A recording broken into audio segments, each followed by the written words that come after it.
नमस्कार। Case law की अपनी इस सीरीज में मैं डॉक्टर अमिताभ सिंह एक बार फिर आपका हार्दिक स्वागत कर रहा हूं। आज एक और इंटरेस्टिंग मुकदमे के साथ आपके सामने उपस्थित हूं। आज जो केस मैंने उठाई है उसका नाम है Dasharath Paswan versus state of Bihar.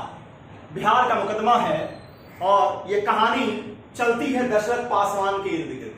1958 की केस है। पेज नंबर पटना हाईकोर्ट का जजमेंट 190। इसे देने वाले थे जस्टिस सहाय और जस्टिस चौधरी। कहानी बड़ी इंटरेस्टिंग है और कहानी कहीं ना कहीं हमारे समाज की वास्तविकता को दिखाती भी है। क्या कहानी थी? दशरथ पासवान एक युवक रहता है जो 3 साल लगातार हाई स्कूल में फेल हो जाता है। अब 3 साल लगातार फेल होने के कारण वो बिल्कुल फ्रस्ट्रेट हो चुका था। इस हार को, जैसा कि हम जानते हैं कि हमारे यहां ये 10th और 12th के जो एग्जाम्स होते हैं किसी भी बोर्ड के हों, इसमें जो भी परीक्षार्थी फेल होते हैं ज्यादातर वो मौत को गले लगाना ज्यादा पसंद करते हैं। तो दशरथ पासवान ने भी अपनी इस हार को, कि वो हाई स्कूल नहीं पास कर पा रहा था 3 बार में, इनके भी मन में यह ख्याल आ गया कि अब सुसाइड कर लेना चाहिए, अब इस जिंदगी को त्याग देना चाहिए। दशरथ पास कहानी में एक और पात्र है, दशरथ पासवान की वाइफ, जो कि 19 साल की रही। ये पढ़ी लिखी थी, समझदार लड़की थी। अब दशरथ पासवान ने अपनी पत्नी को बताया कि हाई स्कूल मेरा नहीं हो रहा है, 3 बार से मैं लगातार फेल हो रहा हूं और अब मैं जीना नहीं चाहता, मैं मर जाना चाहता हूं। अब भारतीय नारी की तरह दशरथ पासवान की वाइफ ने भी वही कहा जो आम भारतीय नारी कहती। दशरथ पासवान की वाइफ ने कहा कि अगर तुम मरना चाहते हो तो पहले मुझे मार दो, फिर आत्महत्या कर लेना। उसने सोचा कि शायद इससे मन बदल जाए, लेकिन होते होते जब पासवान नहीं माने तो इन लोगों के बीच में एक कॉम्प्रोमाइज, एक तरीके का पैक्ट ये हुआ कि दोनों ही मर जाएंगे, इस जीवन में कुछ और रखा नहीं। तो दशरथ पासवान क्या करते हैं, जहर देते हैं और पत्नी एक्सपायर कर जाती है। लेकिन वो बेचारा जब खुद सुसाइड करने जा रहा था तो लोगों ने उसे रोक लिया, उसे बचा लिया। मतलब वही कि जब किस्मत खराब हो तो ऊंट पे बैठे हुए आदमी को भी कुत्ता काट लेता है, वही वाला फॉर्मूला है कि इसने जो जहर दिया उससे पत्नी तो मर गई, और जब वो खुद अटेम्प्ट कर रहा था अपने सुसाइड का तो लोगों ने आके बचा लिया। अब क्या हुआ, पत्नी की हत्या करने के लिए, पत्नी का मर्डर करने के लिए भाई साहब के ऊपर केस चली ट्रायल कोर्ट में, और ट्रायल कोर्ट में इनको सजा दी गई लाइफ इंप्रिजनमेंट की। आजीवन कारावास दिया गया श्रीमान जी को। अब बताइए, अब दशरथ पासवान जी ने पिटीशन फाइल की, अपील फाइल की पटना हाई कोर्ट, और पूरा जो कंटेंशन था, पूरा जो इनका स्टेटमेंट था, पूरी जो इनकी बहस थी, वो इस बात पर थी कि हुजूर मेरी केस को सेक्शन 300 जो कि मर्डर को परिभाषित करता है, इसके अपवाद 5वीं कैटेगरी में ले आइए।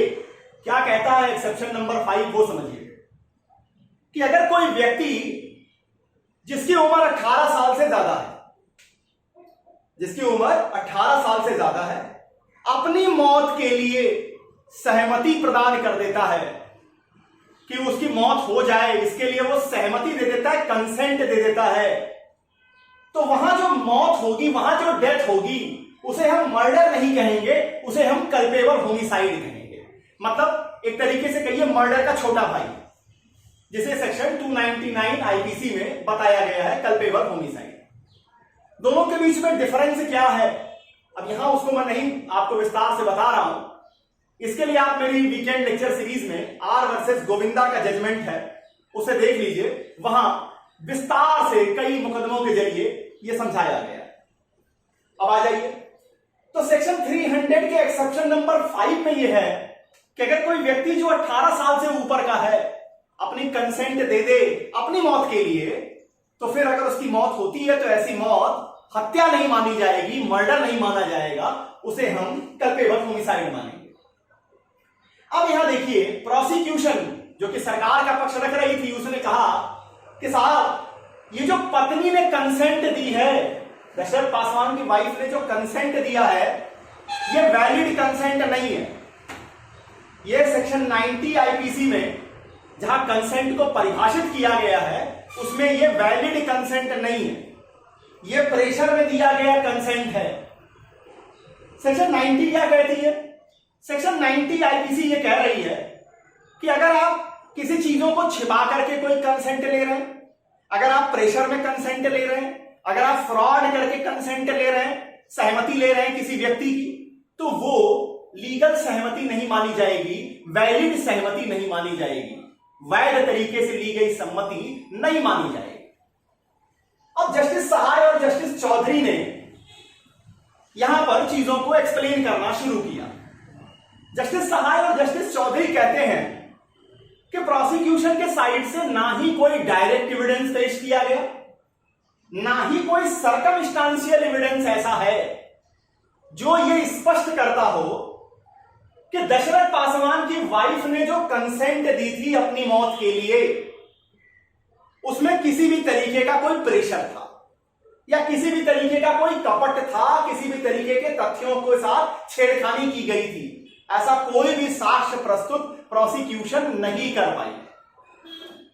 फिर जस्टिस सहाय और जस्टिस चौधरी कहते हैं कि वैसे ही एक आदमी जिसका कि हाई स्कूल 3 बार से वो फेल हो रहा हो, जो इंफीरियरिटी कॉम्प्लेक्स के अपने ऑप्टिमम लेवल पे आ चुका हो, और उसके बाद उसने एक प्रयास किया अपने आप को, अपने जीवन को समाप्त करने का, उस पैक्ट में उसकी पत्नी मर गई, तो एक तरीके से वो भी उसका व्यक्तिगत नुकसान तो हो ही चुका है। वो भी शायद सोच रहे होंगे कि आजकल ऐसी पत्नियां मिलती कहां हैं, जो पति कहे कि मैं मरना चाहता हूं तो वो कहे कि नहीं पहले मुझे मार दो फिर मर जाना। चलिए ये तो मजाक के लिए था। तो यहां जस्टिस चौधरी और जस्टिस सहाय ने कहा कि यहां एक पत्नी, जो कि दशरथ पासवान का एक नुकसान तो खुद ही हो चुका है कि उसकी पत्नी खुद ही मर चुकी है, इसलिए इसको लाइफ इंप्रिजनमेंट में रखने का कोई औचित्य नहीं बनता है। ये तो बेचारा जितने दिन जिंदा रहेगा खुद ही जो है घुटता रहेगा, खुद ही जो है एक तरीके से कहिए कि एक सजा तो उसको लगातार उसकी जिंदगी ही दे रही है। और यहां पर दशरथ पासवान के इस केस में इस सजा को कम कर दिया गया और इन्हें सजा दी गई केवल 5 साल रिगरस इंप्रिजनमेंट। अब रिगरस इंप्रिजनमेंट किसे कहते हैं? देखिए, इंप्रिजनमेंट 2 तरीके की होगी। एक सिंपल होती है जिसमें आपसे जेल के अंदर कोई काम नहीं करवाया जाता है। दूसरी जो इंप्रिजनमेंट होती है, जैसे आप पिक्चरों में भी देखते हैं कि जेल के अंदर पत्थर तोड़ रहे हैं, बाकी काम कर रहे हैं, तो जब आपके अंदर जेल के अंदर काम करवाया जाएगा, सश्रम कारावास दी जाएगी, तो उसे हम रिगरस इंप्रिजनमेंट कहते हैं। आपको काम करना पड़ेगा, थोड़ा आपको फिजिकली जो है प्रेशर दिया जाएगा। तो अब यहां पर 5 साल रिगरस इंप्रिजनमेंट में दशरथ पासवान की सजा को, जो कि लाइफ इंप्रिजनमेंट दी गई थी, उसे चेंज कर दिया गया पटना हाई कोर्ट के द्वारा। तो यहां इस केस में Dasharath Paswan versus state of Bihar में एक्सेप्शन 5 सेक्शन 300 को मौका मिला, और यह इस सेक्शन के सबसे लीडिंग केस आज भी बनी हुई है, Dasharath Paswan versus state of Bihar.